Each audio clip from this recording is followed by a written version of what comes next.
Bonjour et bienvenue dans la météo du Bitcoin. On se marre malgré le sang, les flammes et les larmes. De rire en l'occurrence parce que j'ai dit une petite blague à la con, mais qu'elle est réservée aux VIP, ça vous apprendra. Toujours est-il que petit tape sur l'épaule pour tous ceux qui ont bien pris dans la gueule avec cet effondrement du marché, notamment les alts. À noter quand même que disons que la tendance mondiale n'est pas mieux et que disons que même ceux qui riaient des cryptos il y a quelques mois, ceux qui ont investi dans les index, donc les index c'est un basket, c'est un petit paquet d'actions Standard & Poor's, donc les 500 meilleures entreprises des États-Unis. Globalement, ils viennent de perdre en une journée ou deux 4 mois de bull market. Je peux vous dire que ça ne doit pas être la fête chez eux. Surtout pour ceux qui auraient oublié de mettre un stop ou ceux tout simplement qui sont en mode buy and hold investissement. Ça pue du cul. Vous remarquerez, et vous en êtes témoin les VIP, ça fait combien de... Ça fait 10 jours, 15 jours que je vous dis attention, les actions, c'est pas normal que l'or il explose comme ça. Il faut s'attendre à une récession imminente. Donc si vous êtes témoin, ça veut dire que je dis pas de la merde, merci. Pour le CAC 40, moi évidemment pareil. Oui, c'est vrai que ça fait un moment que je le dis. Et en sachant que ça fait un moment aussi que je moucate, hein, comme on dit à La Réunion. Les appeleurs de récession en septembre 2019 qui disaient ouais c'est la fin du monde, c'est la fin du monde. Ceux-là on les a plus entendus, hein. Ils sont passés boule grave. Et cette peur, comme je disais aux copains, c'est que ok la récession nous attend, mais elle se fait pas quand les gens ont peur. Elles se font quand les gens ont confiance. Ce qui explique un petit peu ce mouvement un petit peu exagéré vers le haut. Bon, il y a eu la Fed, il y a eu les injections, les repositionnements de grosses quantités d'argent. Donc, et les élections américaines qui approchent. D'habitude, ils attendent que ça arrive pour drop, donc c'est un petit peu bizarre. On arrive un petit peu sur le MA200. Et donc, on a un Bitcoin qui fonctionne comme une asset à risque, en tout cas depuis quelques jours. Hein. C'est pas étranger au fait que ça soit une valeur technologique. De mon point de vue, il a montré qu'il fait bien ce qu'il veut, le Bitcoin, que de temps en temps il se comporte comme une asset à risque et de temps en temps pas du tout. Que ça arrange bien les narratifs. Pendant que la montée de l'or et que le Bitcoin y montait, tout le monde disait ouais, coronavirus, l'or, le Bitcoin. Et là, les actions s'effondrent, le Bitcoin s'effondre et tout. Mon scénario, c'est qu'il a son propre agenda. C'est un asset spéculatif qui se veut être la monnaie électronique du futur et sa progression vers le haut, c'est l'expression de la chose qui arrive, tout simplement. Et je pense que pour l'instant, on ne peut pas vraiment le classifier, sinon que, vu qu'il y a énormément de leviers, de dérivés et de manipulation de marché, parce qu'il est quand même particulièrement manipulé, c'est juste parfois rentable de le faire tourner dans l'autre sens, parce que c'est aussi légal. Hein, on peut faire bien ce qu'on veut. Donc quand tout le monde est parti grosse couille all-in dans les cryptos, on drop un bon coup, on secoue. Hein. Vous remarquerez, donc là c'est peut-être pas très lisible, aujourd'hui je vais faire des trucs un peu pour vous dire que voilà, ça pique un petit peu pour tout le monde, c'est un petit peu difficile. Si vous avez suivi, c'est pas évident de prendre un hedge, de faire une assurance comme ça sur son capital, c'est pas facile à prendre. C'est allé très vite hier et le sentiment a bien shifté bear. Hein. Même très rapidement. Je vous rappelle que le boulot du market maker, c'est de vous faire, c'est que la majorité soit du mauvais côté du trade avant de prendre l'autre côté. Personnellement, du coup, même si en théorie la tendance est baissière, en tout cas la théorie depuis cette semaine-là, plus bas sommet, plus bas creux, plus bas sommet, plus bas creux, plus bas creux. Hein.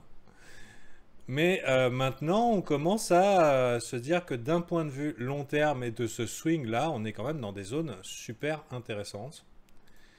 Il est à l'envers ce FIB. On va voir ça aujourd'hui. Il y a quelqu'un qui m'a demandé pour le FIB. On est passé sous le 0,382. On est passé sous la MA200. Et normalement, si on passe sous la MA200, on coule ses jets. On refroidit ses ardeurs. je suis plutôt content de voir ce matin ces mèches là qui rejettent de l'autre côté de la MA200. Une acceptation du côté de la MA200 serait bullish, puisqu'on a un autre play dans ce niveau long terme et en tendance, qui est donc on garde la MA200 avec un magnifique hammer. Est-ce qu'on va le garder? La fin de journée est loin d'être arrivée, hein. On pourrait très bien complètement accepter dans ce nuage et pourquoi pas aller chercher la partie basse. Je vous rappelle ici, il y a ce double plat là qui est très très solide a priori. Plus d'autres stops, mais la liquidité a été vraiment bouffée et c'est allé tellement vite, j'ai tellement eu l'habitude de voir ça, je peux vous dire, j'ai eu des flashs, je me serais cru en 2017. Et parce que je me crois en 2017, je considère ce drop non pas comme un mouvement baissier, mais comme un putain de shake-out qui veut faire peur à tout le monde, qui nettoie tout le monde, et hop, c'est reparti. Donc il y avait deux possibilités. La première possibilité, c'est l'opération choc et stupeur, donc le rebond de sa mère. C'était un petit peu ce que je m'attendais, en version V-bottom micro, quoi. Le doigt d'honneur inversé. Donc c'était une possibilité, mais a priori, ça y va beaucoup plus doucement. Donc, parce qu'on nous a déjà fait le coup, hein, celui-là ici, on commence à être un petit peu habitué. Donc, bien sûr, du coup, il y a une autre méthode hein, pour pouvoir renverser la vapeur, c'est le wall of worry, le mur des soucis. Et là, c'est l'inverse. Au lieu d'aller vite et te prendre à revers, machin et tout, c'est on va doucement, tout doucement, dans le mur des soucis, en te dissuadant finalement d'acheter parce que tu n'as pas vraiment la confirmation que ça arrive, mais ça augmente et ça augmente, ça augmente, ça augmente, et qu'en fait tu te rends pas compte, mais c'est déjà trop tard, tu es dans un bull trend qui ne fait que s'accélérer. Donc ça c'est le mur des soucis, et on pourrait, c'est une des possibilités qui se jouerait sur un rebond MA200 réintégration, avec le week-end qui arrive. Généralement ça peut être un petit peu plus facile pour rebondir. Je vous rappelle, les gaps CME, tout ça, c'est le week-end ça se passe parce que la volatilité est un petit peu plus folle, l'order book est un petit peu plus léger. Il y a aussi ça. Ma musique est un peu forte, je suis désolé. Et, mais aussi, attention, on n'aura confirmation que demain. Hein, c'est à la clôture de demain. Et je disais aussi, oui, en parlant du CME, on va aller faire un petit tour, regarder l'order flow sur le CME, regarder comment ça se passe, puisque demain c'est la clôture du contrat. Enfin, aujourd'hui c'est le settlement. D'ailleurs, je crois qu'il ne trade plus. Non, c'est pas US, putain. Hop.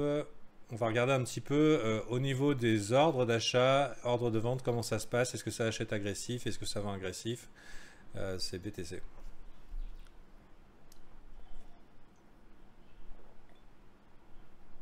On va laisser charger, on ira voir tout à l'heure un petit peu en temps réel qui fait quoi. Donc toujours est-il que voilà, la réintégration au-dessus de MA200, un candlestick pattern bullish sur un rebond de nuage. Si cette chandelle fait pas trop grand chose aujourd'hui et que demain on vient confirmer au-dessus, on pourrait avoir un scénario haussier. De toute façon, je commence à me positionner acheteur entre 8400 et 7800. Déjà j'ai commencé à acheter, surtout du Bitcoin, attention, et des trucs un peu super ultra bull qui ont fait un petit peu leur preuve. Je pense j'ai pris un tout petit peu d'XTZ parce que j'avais pas beaucoup de sous sur Kraken, et j'ai pris un peu de XRP parce que je les connais, ces enfoirés. Et ils pourraient profiter de cet instant de faiblesse pour attirer la lumière, puisqu'ils ont un contrôle total sur le prix, et leur graphique c'est pas de l'analyse technique, c'est de la politique. Bon, après c'est mon expérience qui fait que je pense que XRP a bien fait peur aux gens là. Après, pour le reste, il y avait un des scénarios, c'est quand ça se passe comme ça, et en 2017 ça arrivait très souvent. Donc là, je suis toujours enclin à penser qu'on est bull, d'accord? Je suis toujours en train de penser qu'on est bull sur un format, c'est ok. On est ici, on est venu toucher ce méga plat de nuages, putain, le prix d'achat. Il y avait un pote qui me disait l'autre jour, putain, ça arrive ici, j'y vais grosse couille. Ben, j'espère que tu as attrapé. Et maintenant, bon, bah, on pourrait faire un petit peu du range là-dedans. Je vous cache pas, si en Monthly, c'est-à-dire dans quelques jours, s'ils arrivaient à pousser ça en opération choc et stupeur et qu'on pouvait clore au-dessus des 10 500, c'est la folie. C'est la folie furieuse. Bon. Toujours est-il que pour l'instant, vu ce petit retour un petit peu faiblard, mon opinion c'est le mur des soucis et ça prendra le temps que ça prendra. Après bien sûr, si on commence à voir des M se réinstaller dans ces structures-là, eh ben, on pourra dire ok, je prends mon petit profit, tant pis, j'ai tenté, merci, au revoir. Parce que qu'est-ce qu'il y a de pire qu'un M dans un M, c'est un M dans un M dans un M, et attention, bear market. Mais ce qu'il y a, c'est que ça ne fait pas vraiment de sens de par bah, la conjoncture mondiale, le halving du BTC, l'attention du public. Il y a eu beaucoup de médias qui sont venus dire ouais, vas-y, achète le Bitcoin, c'est génial, les Simpson et compagnie. Généralement, c'est pas des choses qui arrivent de manière anodine, c'est des choses qui sont organisées, mais c'est pas parce que le Bitcoin te dit hier ou avant-hier, il y a 2 jours, que le Bitcoin c'est cool ou machin et tout, ou en tout cas qu'on passe du côté mainstream, que l'argent a le temps d'arriver à flot dans les marchés en 2 jours. Je sais pas si vous avez déjà essayé d'acheter des cryptos, mais c'est la merde. Donc, toujours est-il que je suis pour prendre ce Kumo Boons, donc rebond de Kumo, et qui plus est rebond de MA si on venait à clore aujourd'hui au-dessus et demain confirmer la chandelle haussière. Et peut-être essayer d'ajouter à des longues si on ne descendait pas beaucoup plus bas que 7008. 7008, ça me paraît être mort globalement pour dire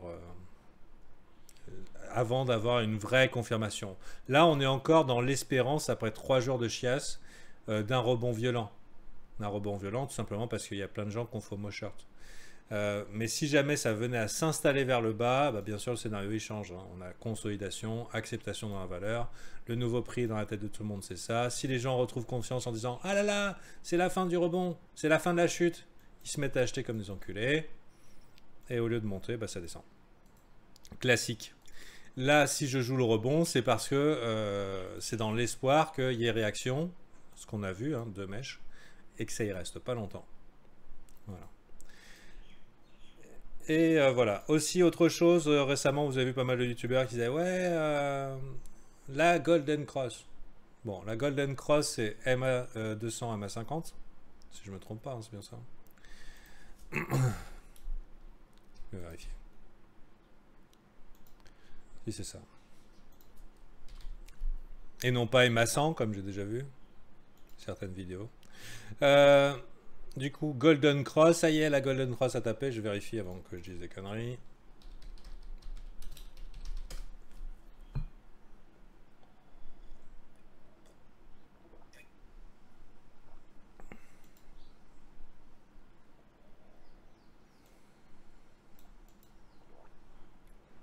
« 50-200. » Ok, donc voilà, c'est un signal bullish long terme, mais c'est souvent, c'est même quasiment tout le temps, que malgré ce signal bullish, on a eu des gros pullbacks d'environ entre 10 et 30%, donc absolument rien d'étonnant que le signal Golden Cross soit accompagné d'un drop. Donc là, c'était la version petit drop, 10% environ, mais on a eu d'autres versions qui étaient un petit peu plus méchantes. Pourquoi c'est une EMA 9, putain? Pardon.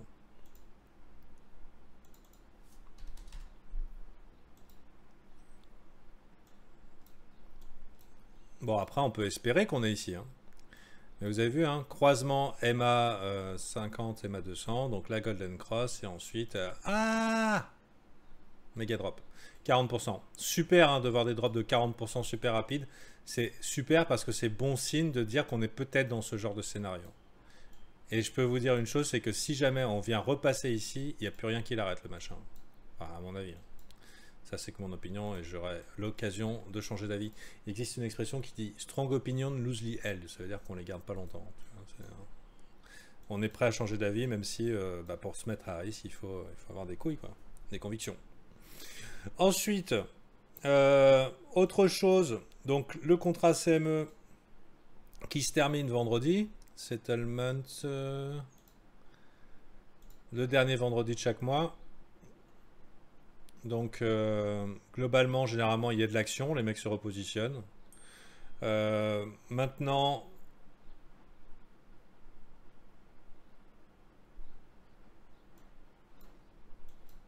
je vérifie. Hein. Adding, listed, settlement, financially. Trading terminate the 4 p.m. Le dernier Friday du mois. Ok. Donc, c'est vu. Maintenant, on ira voir après ce qu'il dit l'order flow dessus. Est-ce que j'enregistre? Oui.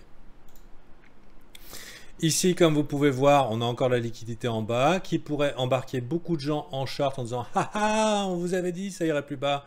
Et globalement, coup sur la nuque, ça rebondit. Donc, c'est un petit peu ce que je joue. Mais c'est pas forcément ça qui va arriver. Les open interest sont particulièrement nettoyés. Là, c'est Arthur qui a pu s'acheter 3 Lambeaux ce week-end, donc c'est cool pour lui. Alors, d'autres scénarios qui sont un petit peu bullish, donc c'est ce contrat CME qui clôt. C'est ce passage qui pourrait rester au-dessus de MA50, MA200. On a eu le signal long terme investisseur. Qui est le pullback, c'est pas anodin, c'est un petit peu normal. Maintenant, la question c'est est-ce qu'on va retracer ça et est-ce qu'on va faire un plus haut creux, plus haut sommet, vague 2 sur un mouvement impulsif. Alors, je suis pas un gros fan d'Elliott, il faudrait voir ce que dit sur le sujet crypto-analyse. Ou quelqu'un qui s'y connaît en Elliott. Ah oui, toujours en play. Ce Head and Shoulders inversé, on va virer Ishimoku qui nous garde un très mauvais visuel. Head and Shoulders inversé, le fait que si jamais les bears venaient à manquer de jus sur cette descente là, ça ferait du Head and Shoulders quelque chose d'un petit peu plus agressif et encore plus bullish. Donc c'est une des possibilités à un moment où les gens voient plutôt celui-là. Mais c'est complètement normal. Et je dirais que ça pourrait alimenter un gros sentiment baissier au contact d'ici qui serait naturel. Ça serait naturel et normal de reprendre des shorts de ce côté-là. Mais selon moi, halving en cours, ignition de début d'année, sentiment d'urgence, halving, implication du public et tout. Pour moi, le Bitcoin a un projet et ce projet est peut-être de faire de 2020 une super année. Alors non, j'ai pas pris de BCH parce que si tu veux, j'utilise quand même pas mal Ishimoku pour mes prises de décision. Pour prendre... alors... Actuellement, j'ai pris des notes pour ce matin. Ce qui m'intéresse, ça peut vous faire plaisir, c'est ADA, Neo, BAT, Nano, PIVX, Quantum, XLM, ZEC et XMR. Et je pourrais rajouter éventuellement XRP. En petite mise, en sachant que ça peut encore chier. Pourquoi cela et pas d'un autre? J'ai pas mis XTZ parce que j'ai rien sur Kraken. C'est en partie dû au fait qu'ils sont en rebond eux aussi sur Kumo. Ils sont en rebond sur Kumo en daily contre le Bitcoin et contre l'USD. Et alors que le BCH, il est venu, le prix, alors ça peut bien sûr rebondir, hein, je sais pas qui va faire quoi, on a bien accepté dans le nuage, et surtout de ce côté-là, je sais pas, j'ai l'impression qu'il y a plus de marge. Je dirais que les gens vont pas se battre pour BCH, quoi. Autant quand il est parti, ça peut courir après, mais pour le sauver, j'y crois pas trop. Pareil, Dash, il y a des gens qui achètent Dash, mais le retour sous le nuage, ça me plaît pas trop. Pour ETH, qui a été très fort, très fort pendant cette montée, si je suis un petit peu sceptique, c'est à cause du fait qu'il a été très fort, mais qu'il a échoué. Et donc, globalement, il y a beaucoup ici d'investisseurs. Regardez, c'est horrible, cette figure-là. Beaucoup d'investisseurs coincés ici, mais qui plus est, versus le BTC, il fait la même. Et lui, il a pas encore rebondi, ni sur Kijun, ni sur Nuage, donc il y a quand même de la marge avant de faire peur à ces gens-là. Donc, un peu plus sceptique, et j'y vois un piège, moi.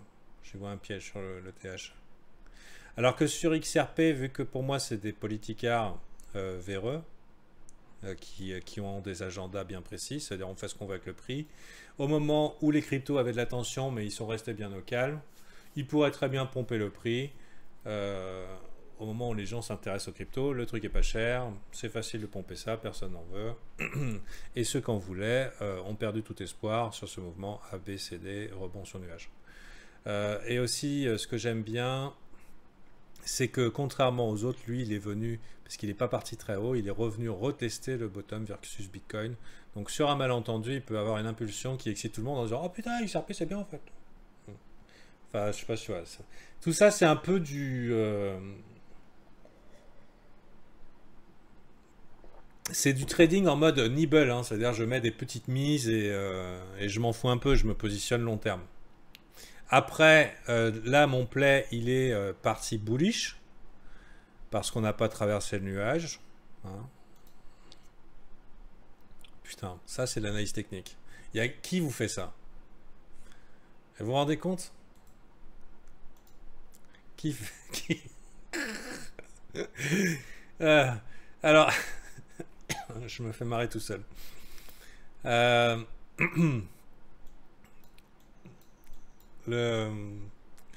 n'est pas passé sous le nuage. La Chikou est loin d'être sous le nuage.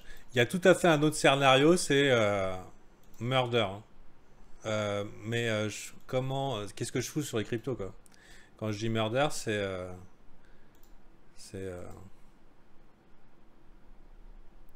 c'est Bitcoin, c'est de la merde. Hein. On est revenu dans un bear market, ça vous apprendra à acheter trop cher. Murder. Voilà. Donc globalement, pour l'instant, je préfère penser qu'il y a eu une impulsion, qu'on est au bon moment de l'année, qu'on est loin d'être en hiver. Hein. Généralement, ça reste souvent joyeux pendant l'été. Le printemps, machin et tout. Allez, au mieux, ça fait rien pendant un mois ou deux et bam. Voilà. C'est mon idée. Et si je me trompe, bah, je vivrai avec le résultat. Hein. Pile ou face. Hein. La bonne nouvelle, c'est que j'attends pas d'être ici pour d'être bear, et j'attends pas d'être ici pour être bull. Voilà. Donc globalement, je me démerde pas mal. Ok, ah oui, CME. Regardons un peu, qu'est-ce qu'ils font ces messieurs avisés. Est-ce qu'on a déjà switch? March. Février, c'est fini. Hein. On pourrait voir comment ils ont clos.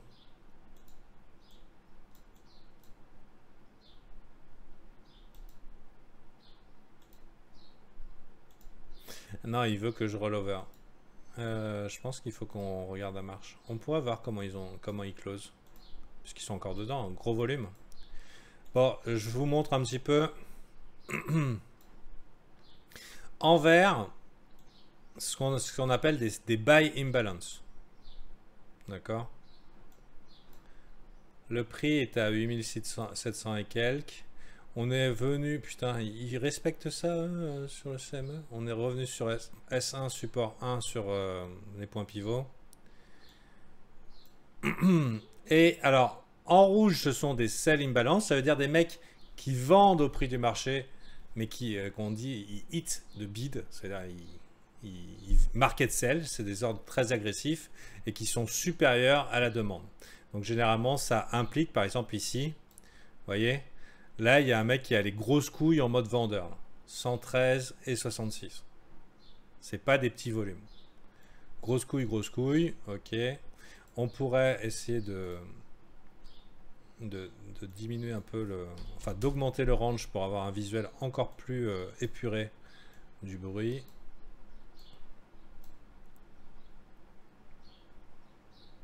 « 14.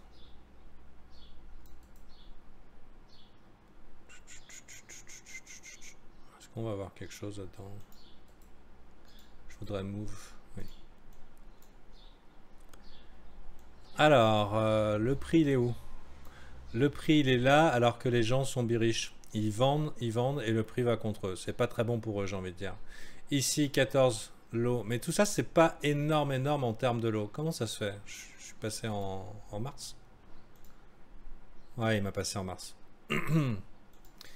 Ok. Donc actuellement, ce qu'on voit sur Mars, c'est que y a des mecs qui vendent agressivement, mais qui se retrouvent la tête sous l'eau. Bon, c'est un petit peu ce que font tous les gens en ce moment. C'est que vu qu'ils ont vendu ici, voilà, ils voudraient que ça continue vers le bas pour acheter moins cher. Mais c'est souvent à ces moments-là que c'est plus bon. Par contre, ici, Ouais. Bon, pour l'instant, le mois de mars, il est pas très peuplé. Mais donc, ce qu'on voit, c'est qu'on a déjà quelques bières qui ont la tête sous l'eau. Maintenant, on revient en février, qui va finir cet après-midi. J'aimerais qu'il ne rollover pas. Merci. C'est bien février, ça? Ouais.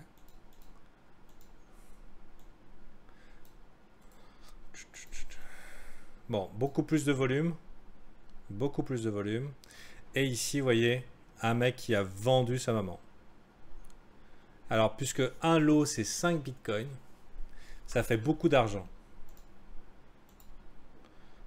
119 plus 69 plus 23 fois 9000, 8000.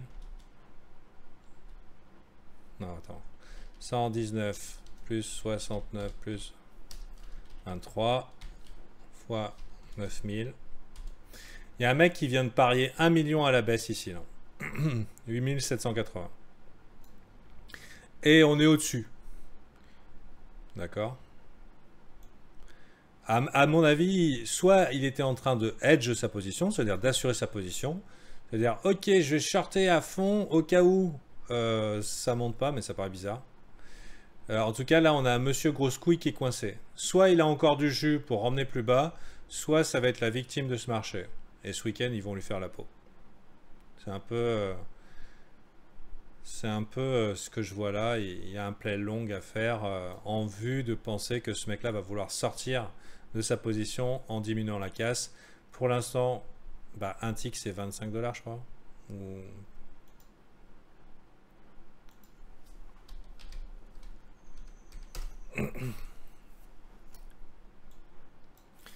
Ouais, 25 $ par bitcoin, donc c'est 5 fois 25, c'est 125 $ par tick. C'est ça. 5 $ par bitcoin. Et l'éthique, c'est 5 $.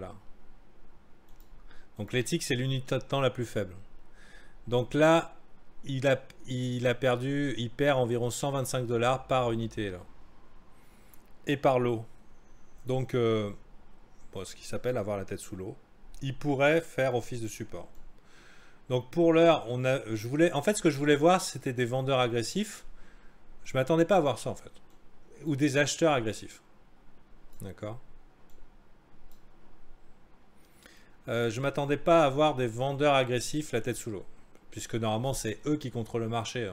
C'est la théorie, hein, c'est le narratif. Donc, à voir. Je pense qu'il y en a beaucoup comme lui qui ont dû faire ça, vendre un paquet à 8008. Donc si on venait à courir vers le haut, il y aurait beaucoup de gens en souffrance. Des gens comme ça qui seraient partis grosse couille sur ce rebond. Voilà pour ce qu'il y a du CME. Pour l'instant, c'est soit ils arrivent à défendre et c'est eux les champions. Donc si on reste et on close sous les 8800, donc les bears ont toujours la main, etc. etc. Si on vient courir contre eux, attendez-vous à des belles poussées et de liquidation.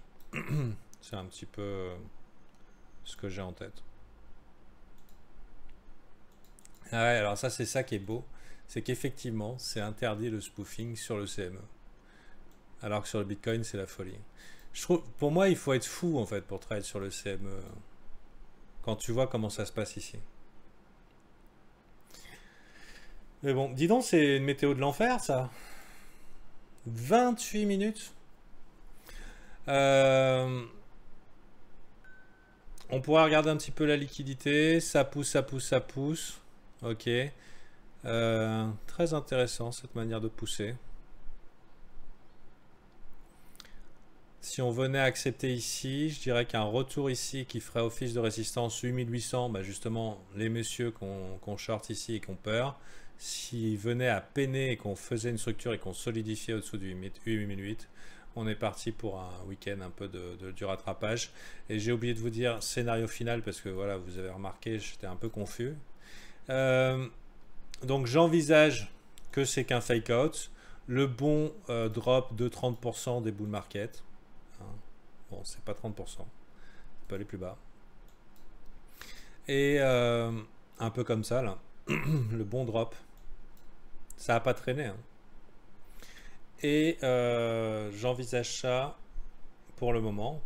Si jamais je vois faiblesse ici, on change tout, on prend un petit profit qu'à prendre et puis les cryptos c'est mort. En tout cas pendant quelques temps. Et il y avait ça que j'envisageais. Et j'envisageais aussi autre chose. Et qui est un grand classique.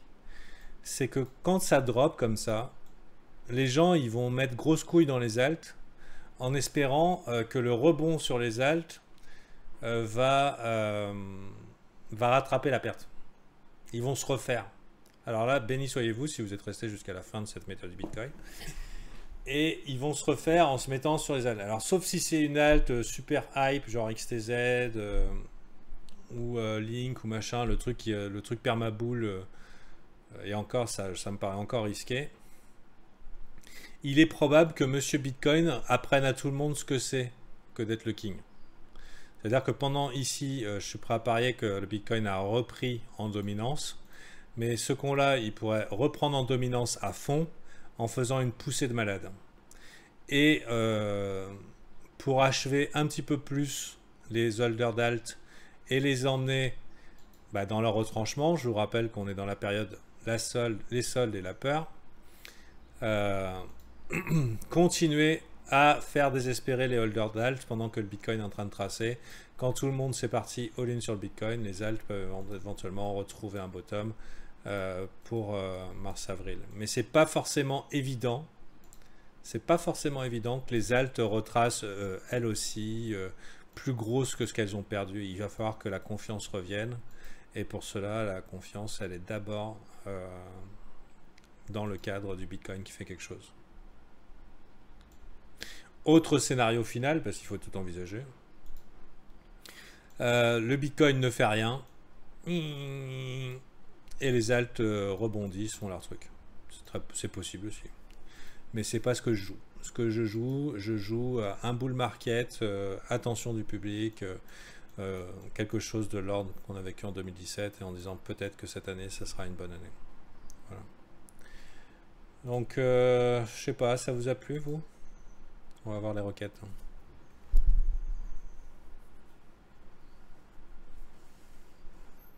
Merci Eddie, oui je pense qu'ils en ont eu largement pour leur sous, ça va leur faire tenir le week-end. Sachez que vous avez toute ma solidarité si vous êtes bien dans le rouge.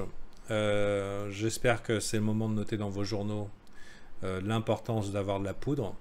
Et quand je dis la poudre, ça peut être du Bitcoin, parce que le Bitcoin, lui au final, il n'a pas perdu 15, 20 ou 30%, il a perdu moins, enfin à peu près moitié moins. Et l'importance d'avoir du cash, parce que c'est ce qui permet d'acheter les soldes et les mouvements super exagérés vers le bas très très rapides, tout en diminuant le pourcentage de baisse potentielle sur l'intégralité du portfolio. Voilà. Donc toujours avoir du cash en attendant ce genre de mouvement foufou et assurer finalement une partie de son capital pour les respirations de marché. Hein. C'est normal que le marché respire. Et ensuite du Bitcoin pour limiter la casse et être dans le train si jamais Bitcoin décide de montrer qu'il est le king, genre comme ça là. Les alts elles ont pas fait folie ici hein. Ok les copains, bon week-end à vous. On est le 27 février, j'ai un Patreon où je prends les gens par la main, je les aide de mes capacités, de ma disponibilité. Vous pouvez avoir tous les reviews VIP dans l'espace du Discord. Et ce n'est pas censuré, c'est les gens qui mettent ce qu'ils ont envie de mettre. Et a priori, ils en ont eu pour leur sous-sous. Je vous invite à lire si vous avez envie.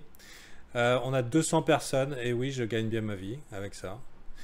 Mais le prix n'est pas cher. C'est 39 € plus la TVA sur Patreon. Et a priori, pour 39 €, ils ont largement pour leur argent. Ça fait quasiment 1 an que je fais ça, et les gens sont encore là. Ils auraient pu partir en courant, lever les bras en l'air et tout, mais non, la confiance est là, l'équipe est là, les gens sont contents. On est ensemble dans dans la même galère, et puis on se triture les méninges pour tirer notre épingle du jeu. le temps, le temps que le marché soit favorable. Voilà. Allez, bon courage.